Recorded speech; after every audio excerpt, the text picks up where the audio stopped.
So this morning I wake up with a story on my mind. I think it's because I'm running Power Week this week and day two was yesterday. And so we were looking at the first of three pillars of powerful leadership. The first pillar is identity. And so we were really talking about identity, self-perception, self-image, that kind of thing. And so I think that's why I've woken up with this story on my mind this morning. But I want to share it with you, this story with you. It's a real story. Happened years ago. I got on a call with somebody who I was working with at the time, a white lady, and she had great big African earrings on. And as soon as her camera went on, I saw these big earrings and I thought, wow, they're gorgeous African earrings. But before I could say anything, she said, "Yep, feeling ghetto today," she said, "got my ghetto earrings on." Now, when she said that, it really, for a minute, I felt discombobulated because I saw African, she saw ghetto, and it hurt, it confused me, it it created a sort of static in our connection, in the relationship, in the conversation. I took me out of the game for a minute because actually I just stopped listening. I just checked out. I was all up in my head and I was feeling the feels of her calling the African inspired jewelry ghetto jewelry. Um, I thought about that this morning. I think it was because of the conversation that I was having last night in Power Week. But the conclusion that I come to is that there are a million ways that as women, Black women, people with any kind of unique difference, right, are receiving messages on a daily basis, a million ways that we're receiving these messages about what the world really thinks about us, what the real world really underneath the consciousness, what they really think.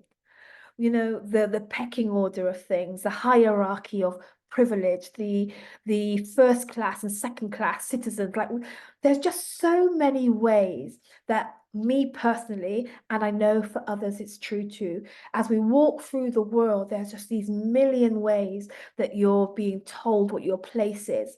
You're being told what people think of you. You're being told how you coming across, or you're being told your station, what you can and what you can't go for.